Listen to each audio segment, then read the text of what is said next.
So I just want to share a teachable moment with you guys and proof that you're never too old to be humbled and you're never too old to learn new things and to change. Okay.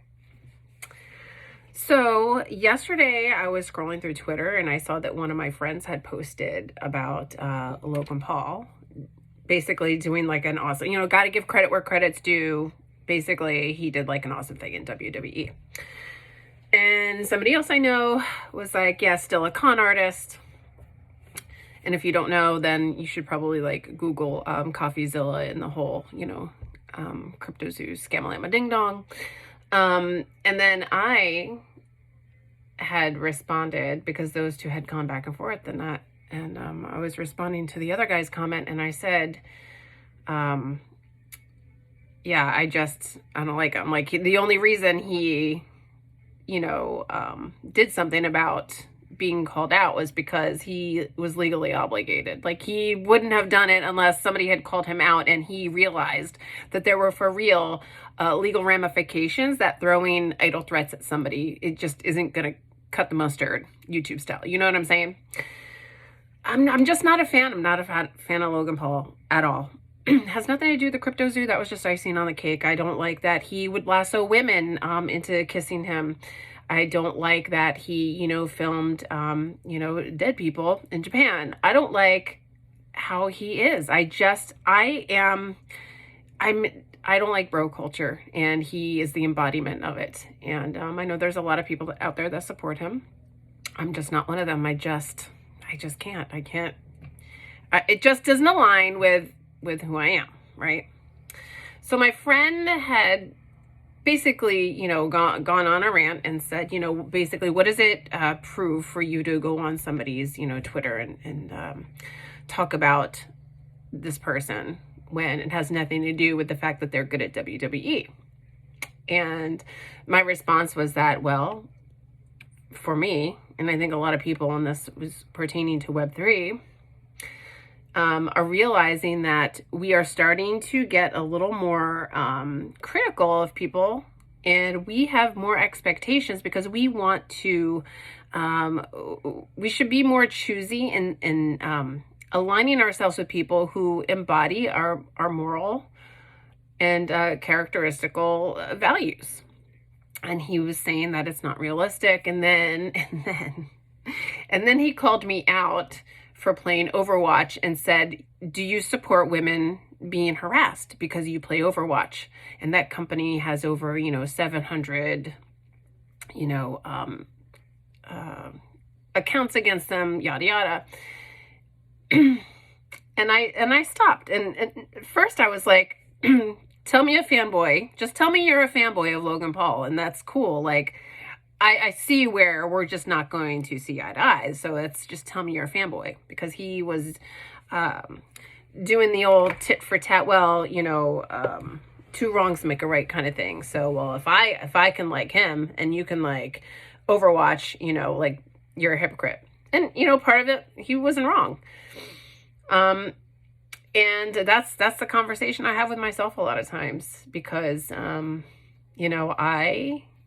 was reading very much into like the Blizzard Activision and how there's been sexual harassment, and then this bro culture that just festers. And it's not just in Blizzard Activision. It's actually everywhere. It's everywhere. And I think we have to pick our battles. We really do. I want to fight every battle that I possibly can. But it sat with me what he said, because obviously I do not, and I said this to him, I do not support women being harassed. Now, because I play a game doesn't mean I support harassment against women. And I thought to myself, like, I think that a lot of times we can turn a blind eye, or we try to rationalize things so that it makes it easier for us to kind of, digest what we're doing, right? I think we're all guilty of this in life, because I think that, to my friend's point, it's just not realistic, right? Like, you have to, at some point, be able to separate one from the other, which is very hard. It's very hard. And I don't think you can expect people to do that a lot of times. I think that people are very passionate about things and people that they support or do not want to support. And so that sat with me last night, because there are times where I play this game and I think, am I being a hypocrite? Because I'm against, what they did. But I also know that, the state of California is now suing them, and they've taken action to purge out some of the guys who've done really shitty things. And it's making it better for the people who are still working there. I mean, there's people that still work there who they haven't left, and I get it. But that to me spoke volumes about, sometimes the problem can be so deep that what is the real solution? What is the solution? Do we just completely ban everything? Do we stop supporting them? Do we stop supporting these things completely? Is it realistic to think that way? Because I like playing Overwatch. I don't think that everybody that works at Overwatch is a scumbag human that harasses women. I think that the gaming culture in general has a problem. It's toxic. And it begins with people speaking up about it. So the more we speak up about it, the more we talk about it, the more we keep it in the conversations, the more we address it, the more we acknowledge that it exists, the better chance we have at fixing the deeper rooted issue. So I'm like, well, I like playing the game. I like playing the game with my daughter. Just because I play it doesn't mean that I support harassment against women, and I do other things to support women. But is that wrong? I don't know. Am I being morally gray? And then it made me start to think about this whole, Harry Potter video game fiasco that's going on. And I'm trying to compare, is this apples to apples? I see a lot of people. I don't have, I am not a fan of the Harry Potter. I don't, I'm not a huge, supporter of it. I think there's people that still want to play the game because they want to play the game. And they're separating the person from the game. And there's a lot of people that are like, no, absolutely not. I'm putting my foot down. You cannot, if you are purchasing and playing this game, you hate LGBTQ community. And I think we really have to be careful treading that line, because I understand how people feel passionate about saying "fuck you," J.K. Rowling. She's a scum. I don't support her. But the fact that she was so, she was just so disgusting in her response to people. How do you sleep at night? Oh, very well. I sleep all the way to the bank. Or she said something disgusting like that. She just doesn't give a fuck. She's a really nasty, gross human. So I understand why people would say, fuck this. I would never support another goddamn thing that she does. And I wouldn't support another Harry Potter thing. If I go to Universal Studios, am I going to go to Harry Potter World? Probably. It's part of the park. But will Universal shut that down? Who knows? This just speaks to where does it stop? Where does it start? Where do we end this? How do we handle this? Are we going to continually, pit ourselves against one another? It's a struggle that I fight with because I feel this way so many times about different things. I want to fight people on so many things. It's how do you not understand my passion? How do you not feel the same way that I feel? And it's so hard. It's really hard. But getting back to the conversation with my friend, because, I felt like I was being a hypocrite. I really felt, and I hate that. And I was like, I'm mad. I'm mad at him. I'm mad at him for calling me out. I'm mad at him for being right about it. I still will not support Logan Paul. And then for me, I'm thinking, how can he support him? But he doesn't have the same feelings that I do about him, obviously. So, I think it comes to a point where you decide whether or not it's worth battling or worth losing friendships for.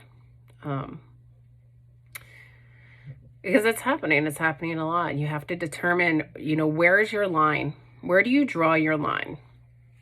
because my first instinct was, I'm going to remove this fuck and I won't even want to talk to them anymore, because if they're going to sit there and, support, Logan Paul, despite all the things that he's done, who the fuck? I don't want him. I don't want this person in my life. I have no fucking, there's no reason. This person does not bring me any positivity, but I'm like, am I just fucking mad? Am I fucking mad because they just called me the fuck out and I just didn't like what they had to fucking say? Part of that was true. Yeah. Yeah. But also, I just don't fucking like Logan Paul. I think he's a douche. Like, I just don't think that there's anything that this guy has fucking done that's been beneficial. Please, blessings if he could ever change my mind or whatever. And I see that he's human, and I understand that there's a lot of shit, but, you pick and choose where you go with these things in life, and I don't know. He's still young. But anyways, I don't support him. After thinking about what my friend had said, I was like, you know what? I need to apologize, because at the end of the day, he had said to me, what's the point in going on somebody's page, basically, and like crapping on what they like in their post? And he wasn't wrong. He wasn't wrong. All I had to do was scroll by. And one part of me was like, well, dude, if you're going to fucking post it publicly on the internet, then expect people to not agree with you. I mean, that's the price we pay, right?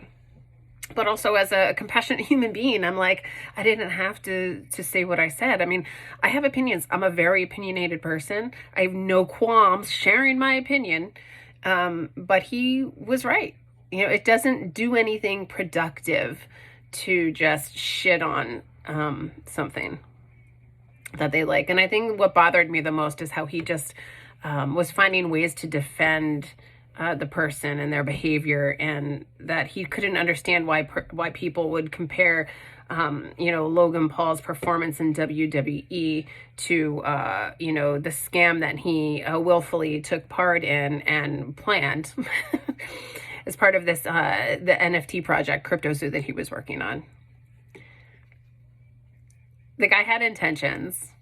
He had a character. He showed his intentions. His intentions were to pull the wool over people's eyes, so that he can make some bank, and he never fulfilled that obligation, and that's why he was called out. So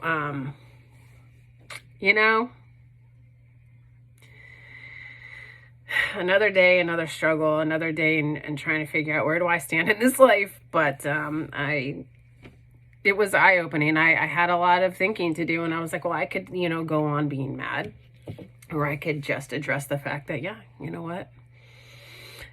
He wasn't wrong. I didn't have to go on his page. I didn't have to shit on something. But I do not apologize for my opinion on Logan Paul, and I do not apologize for sharing how I feel about him. So, I guess we all, at the end of the day, also have to be careful what we post on the internet, because you're not always going to get the response you want. Anyways, that was my teachable moment. So there you have it. Hope you have a really great day. Bye.